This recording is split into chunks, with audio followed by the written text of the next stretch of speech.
Questions. Question orale. The Honourable Leader of the Opposition.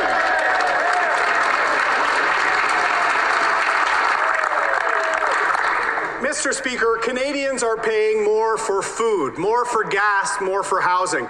And the Liberals either don't know or they don't really care. Housing is up 25%. At the same time, more and more Canadian families are vulnerable to interest rate hikes. The cost of living crisis is at its worst in 30 years.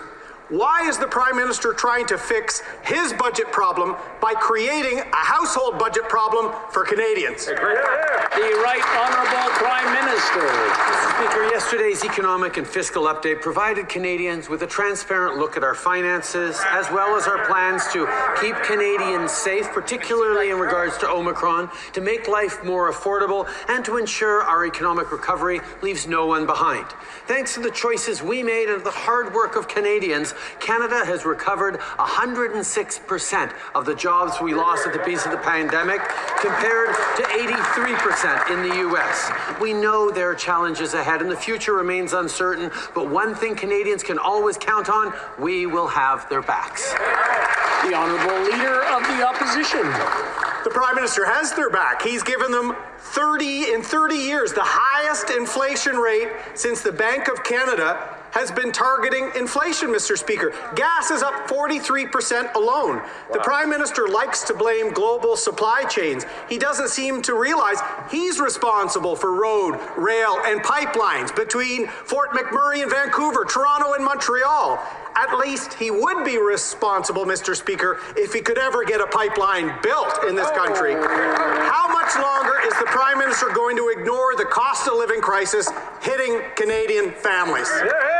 Right Honourable Prime Minister.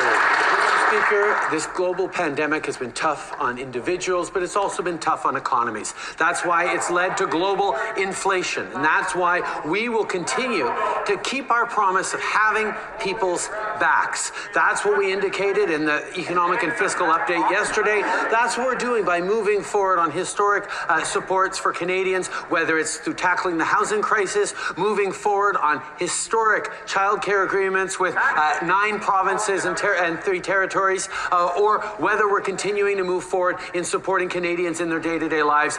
We will be there for Canadians. That's what yesterday's fiscal update showed.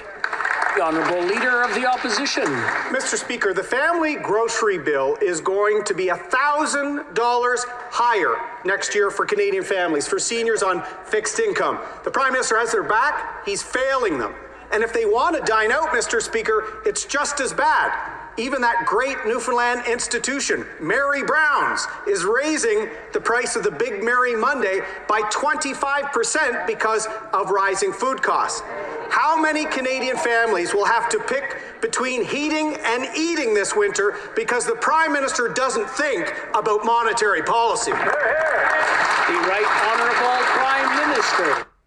Mr. Speaker, from the beginning of this pandemic, we have been focused on supporting Canadians. Even as Conservatives kept saying we were spending too much to support families, too much to support small businesses, too much to support Canadians through this health crisis, we knew that the smart thing to do to help fight this health crisis was to support Canadians, but it's also the smart thing to do to support our economy. By investing upfront in making sure Canadians could make it through, we've come back stronger and better than before. There are many challenges. We're going to continue to stand up for the rising cost of living and support Canadians, but we will be there for them.